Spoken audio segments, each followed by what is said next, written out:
We're back with episode 2 of Fight Camp, behind the scenes at American Mixed Martial Arts right here in beautiful Pinellas Park, Florida. And right now, the gym, it's very, very busy. Nationals are this week in Colorado. A lot of these guys are traveling. A lot of work's already been put in. We've also got fighters heading out to Nashville in 3 weeks. One of them, our world champion, making his pro debut. And for the rest of us, May 9th is coming fast. Battle of Tampa Bay, 7 weeks out. I'm one of the guys who have put my name in the hat for that card, just waiting to get matched up with somebody. I'm down 22 pounds since January 1st, 17 more to go until I hit 185. The pace, it's picked up, the intensity is higher in the gym, and this is where things start to separate people, when the work's been done, and now it's time to show it. This is Fight Camp. Training, or is he farting around? Joe? Yeah. My fault, sir. That's all right. Adam's bracket and the dude I fought last year, he's in that bracket, or they stick me in advance. Last year. From Peoria. His name's Mason Bulls. Oh, I remember that guy. Or, bro, Xander Kimball's in the advanced bracket. I think you can beat him though. I mean, I can, but Sloppy. Give him his first L. So I need to start doing sprints. I need, so what I need is sprints within sprints. So each round is a sprint, okay? Basically, that's what a fight is a sprint. Yep. And it doesn't matter what you're doing, but just full body movements and stuff. Just getting your body acclimated to going hard for, 5 to 7 seconds. So even on the bag, like da da Yeah, da absolutely. da da da. Absolutely. risk anything, bro. This is my third try at Nationals. I need this win. Third time's a charm. Facts. This is all I ever wanted, bro. Each and every one of you woke up and you chose a hard path today. You all chose to be here. You chose the grind. Nobody forced you to be here. You all came here on the court. So that says a lot right there. But today's going to be about pressure. Testing yourself under that forge. Now, this is where no matter how tired you get, no matter how hard your lungs burn, no matter how defeated you feel, this is where the true test of your character comes in. Understand that. So you're going to test yourself in that forge today. Now, the true test of a champion isn't how many times you get knocked down, it's how many times you get back up. The true test of a champion, in or outside of the gym, is like, are you going to quit or are you going to keep going? The average person quits. A champion doesn't quit even when their mind tells them to. Okay, so today it's about pressure. We're going to push ourselves through this forge. We've got 2 huge events coming up.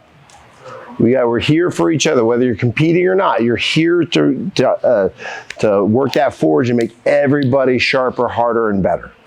So your goal, your aspect today is when you leave, you don't just leave broken and tired, you leave better than when you came in. That's the mindset you need to have in today's training. Put your gear on, let's go.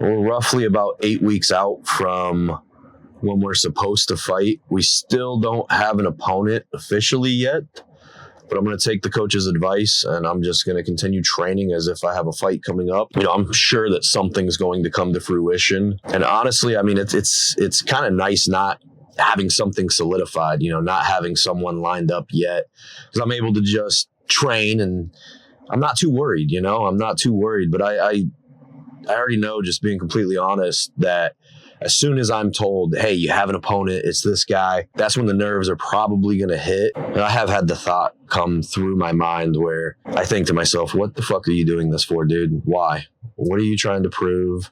Who are you trying to prove something to? And I don't really have an answer. At the end of the day, I just want to prove it to myself that I can do this. I want to prove it to myself that I can still do this. But as of right now, nerves are at a minimum. But like I said, that probably will change as soon as I officially have someone. I already know I'm going to get nervous as shit.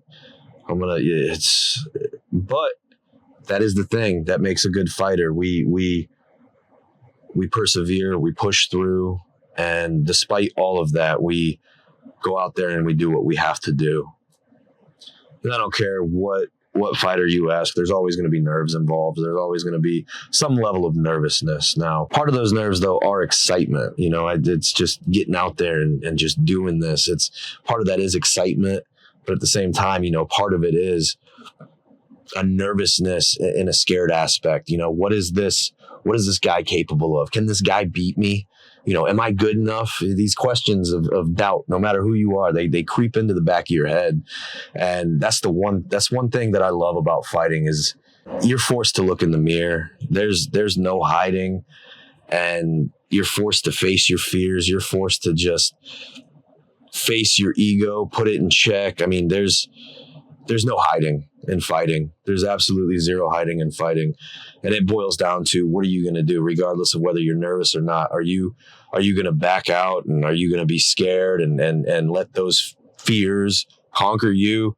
Or are you going to put those in check and persevere and do this no matter what? And at the end of the day, when you do that, I think it helps you as a man grow as an individual, a person. Facing those fears, I truly believe that it helps you grow significantly.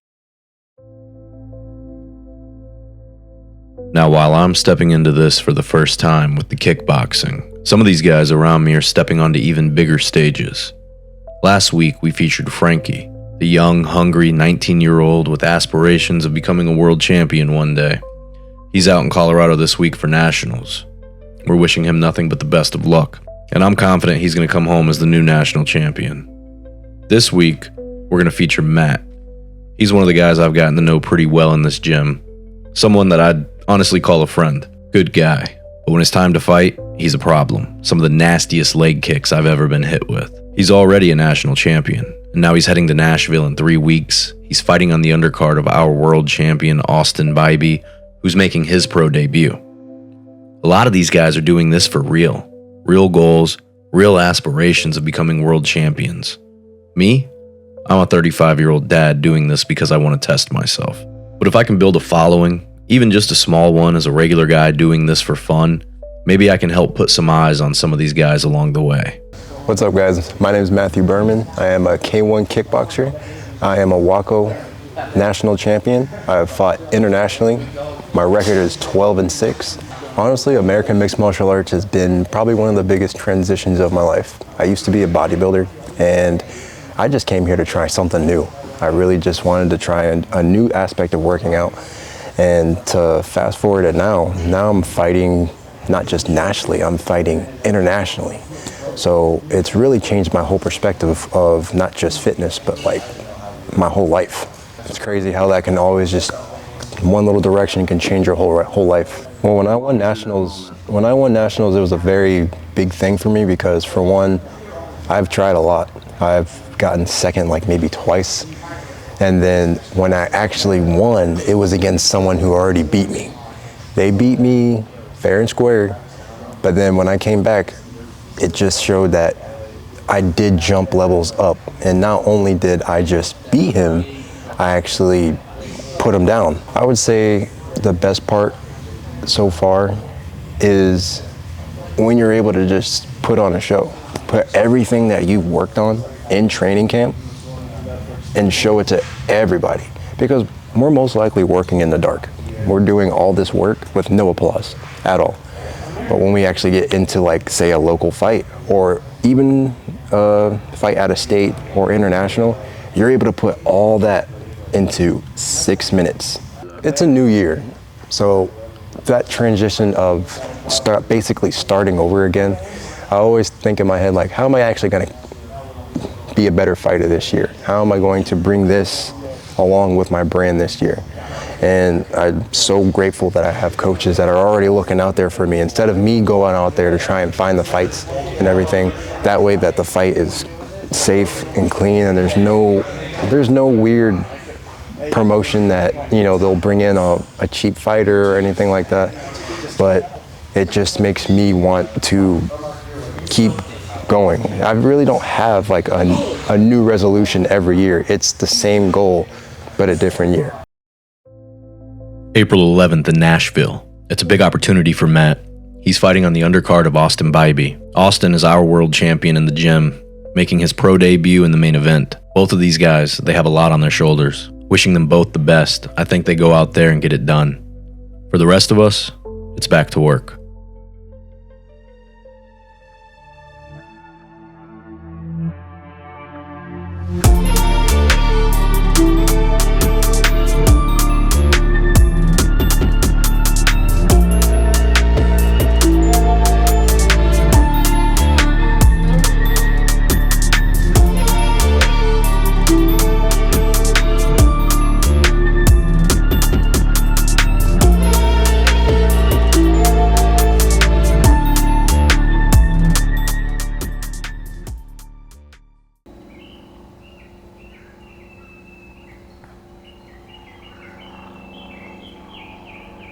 Willie, baby.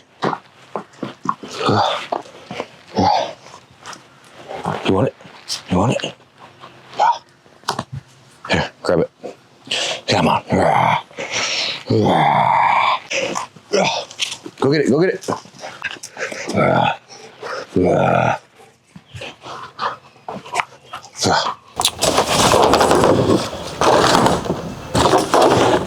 You know, I wish I could ask you to do stuff for me, like open the garage, get me a bottle of water. Every time I put this camera on and I put it right in front of me, I just don't know what to talk about, don't know what to say. Very awkward to do. I feel like I'm getting a little more comfortable with it as time goes. So we weighed in at 202 pounds this morning. We're down from the 204 we were at last week. That's my starting weight for the day. I'm sure I'm gonna gain a couple pounds throughout the day as I drink and I eat once I break my fast. We kind of have the house to ourselves today. We're doing a little bit of tinkering around the yard, as you can see. I guess that's just what happens when you get old. You just start tinkering with shit. I catch myself I guess I'm a tinkerer now. I just do random things that need to get done around the house. Part of growing up, I guess. I smoke meats, I watch World War II documentaries, and I tinker. But I want to do a little experiment today. I've gotten a sauna suit off of Amazon. I want to kind of test how my body retains and sheds water. So today I'm gonna throw that sauna suit on. I still haven't eaten anything since I've woken up. We were 202 this morning.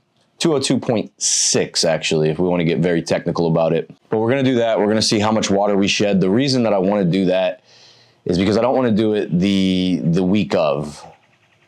You know, if I'm at, let's say 195 pounds the week of, and I have 10 pounds to cut, I don't want to not know how my body reacts. I need to know if I need to adjust my sodium levels, but also I don't want to kill myself. That's why I gave myself almost 5 months and almost 2 weeks to cut all this weight. And we're on track. We're on track. My ultimate goal is if I can get to 190 the week of, I only have to cut 5 pounds of water, which isn't bad. I was talking to one of the guys at the gym, and it's something I've heard before. I've never done it myself, but I think he called it waterlogging or loading up on water. So just distilled water, no minerals, no sodium. 2 gallons, he was saying, a day for 2 days, then 1 gallon for a day, then half a gallon, and you wean yourself down. And I guess it just flushes your system out completely. So this will be a good way for me to test how my body's retaining water, if my sodium levels are too high, if I need to adjust those down a little bit, which I know the week of the fight, I'm definitely going to be cutting all sodium out for the most part, at least a couple days before, just to shed those extra pounds of water. But the more on track that I can stay up until then, the less cheat meals that I have, the more disciplined that I am, the less that it's going to suck. You know, the less I'm going to have to put my body through something that I don't want to put it through. Something strenuous. Yeah, let's go ahead and let's give this little test run experiment a go and see where we're at. I'm guessing 2 to 3 pounds of water is what it's going to shed right now, because I do think I have a lot of sodium in my system. But let's see.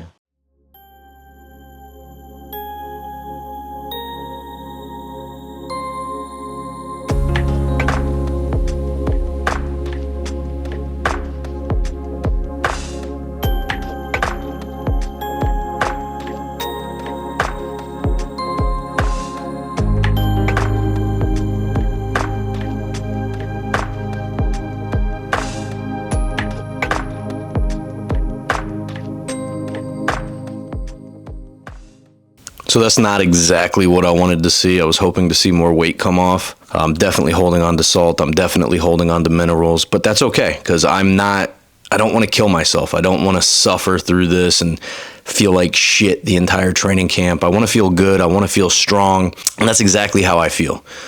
You know, what I've been doing, it's been working. We're down, 22 pounds, I think it is, 22 in 2.5, almost 3 months. We have 7 weeks left.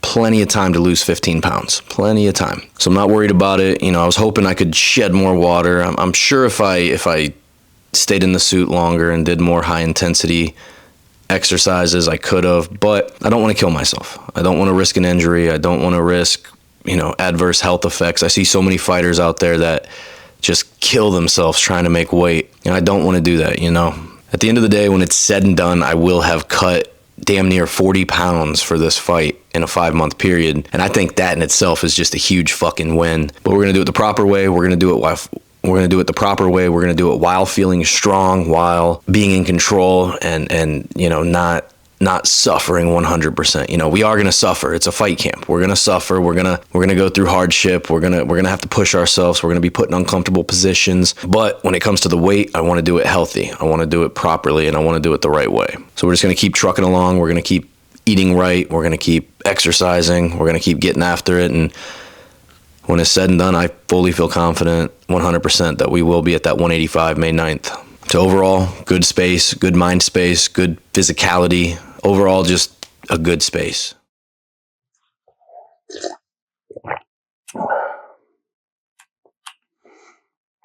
All right, so let's talk diet. What am I doing as far as diet goes? I'll be honest, guys. I am not doing anything revolutionary. I'm not doing any of these fad diets such as carnivore or what's another one, Atkins, or any of these trendy diets that are going on. I'm sticking away from those. Really, the only thing I'm doing is I'm keeping it as basic as possible. Just the pure fundamentals. It boils down to this: calories in versus calories out. Effort output, will burn those calories as well. So I'm trying to eat a lower amount of calories than I'm burning. The other thing that I'm doing is I am simply cutting out fried foods, cutting out sugary drinks, juices, sodas, sugar. So desserts, I'm not eating those. Processed foods, so frozen pizzas, TV dinners, I'm not eating any of that shit. I'm just doing whole foods. So a lot of rice, meat, so chicken, beef, fish, even lamb chops, veggies and fruit, nuts, just pure whole foods. I'm not starving myself. I'm eating until I feel satiated. Now, there's a big difference between being a glutton and eating until you're absolutely stuffed to where you can barely roll over, and eating until you're satisfied, until you're full, but not too full. That's all I'm doing. I'm eating. If I'm hungry, I'm going to eat. I'm doing intermittent fasting. So I eat dinner and I just skip breakfast, and I'll break my fast at lunch. That's not difficult for me because typically I'm really busy in the mornings. It's easy for me to just get caught up in work or running my daughter to school or whatever it is. And before I know it, boom, it's 1 o'clock and I can break my fast and eat my lunch.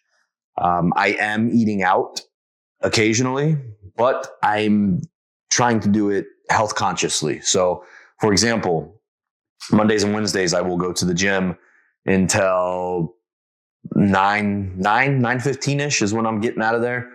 So it's late. I'm not going to come home and cook. So I'll typically hit Kava on those 2 days. It's a little restaurant that serves meatballs. So I just do rice, chicken, and I go for the healthy options, veggies, so spinach, and I try to keep it, 700-800 calories, something to fill me up. And I'll eat that if I'm eating out. But as far as fast food goes, McDonald's, Culver's, any of those, we're staying away from them. Cheat meals, I am doing cheat meals occasionally, but nothing crazy. I'm not going to go eat a whole bucket of fried chicken.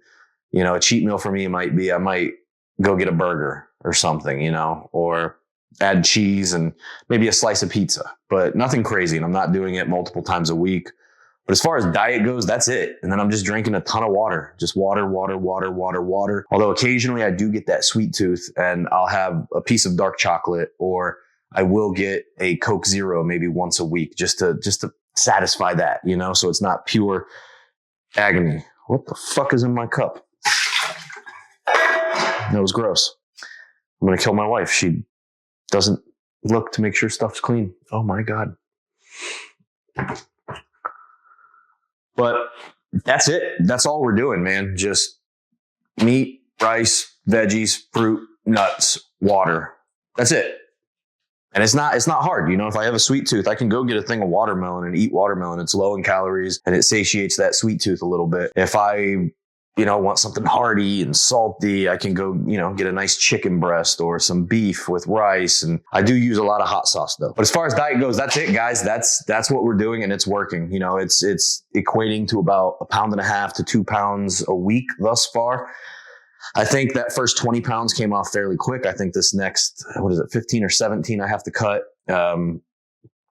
might slow down a little bit. We're getting down there. So, even if it goes to 1 pound a week and I cut 7 more, I need to cut more than 7 more. Simple, guys, fundamentals. And that's what's working for me. I'm not going to, and this, what I'm doing might not work for somebody else. They may need that fad diet where they're jumping in and just doing pure carnivore, no carbs. Although at high intensity training, very heavily cardio based, you need those carbs. You need carbohydrates. You just need healthy carbohydrates. Fueling your body's one part of it, but this whole thing goes way beyond just food. This thing is kind of a journey. Some days you feel good, some days you don't even want to be there. But you show up anyway. And look, I'm not a pro fighter. I'm just some 35-year-old dad doing this because I enjoy it. But doing hard things like this, for me anyway, it clears my head. It's my therapy. It's where everything else kind of just shuts off, and it's just the work. But here we are, 7 weeks out. Still a lot of training to do. Still a lot to figure out. But if you're following along, do me a favor and hit like and subscribe. And we'll see you on the next episode. God damn, my baby be cooking that food all nice like. What you making for me, girl? What you making for daddy? What does that look for? What is that accent? It's my sexy voice. That's my sexy voice.